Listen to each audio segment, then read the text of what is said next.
Hópur fólks kom saman til að mótmæla við bandaríska sendiráðið í dag en mótmælendur og sendiráðsmenn hafa lengi deilt það hvort megi mótmæla á stéttinni við sendiráðið.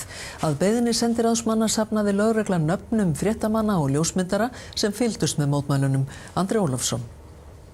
Það Lárus Páll Birgisson, sjúkraliði sem stóð fyrir mótmælunum en hann hefur í nokkuð tíma átt í útistöðum við sendiráðsmenn sem vilja banna honum að mótmæla stríði á stéttinni fyrir utan sendiráðið. Þrisvar hefur hann verið handtekinn og einu sinni dæmdur fyrir þessa iðju. Hann mætti ásamt félögum sínum í dag og sendiráðsmenn kölluðu að venju á lögreglu.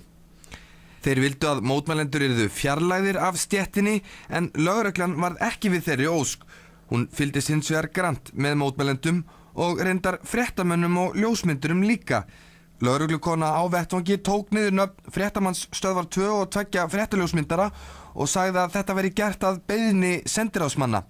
Þeir vildu hins vegar ekki veita fréttastofu viðtal og svöruðu engum spurningum. Skipuleggjandi mótmælana segir að þetta sé prinsippmál. Hann vill að rétturinn til tjáningar sé virtur líka á stéttinni við sendiráðið. Þar til rétturinn verður viðurkenndur að hér megi fólk vera, að þá held ég áfram að koma.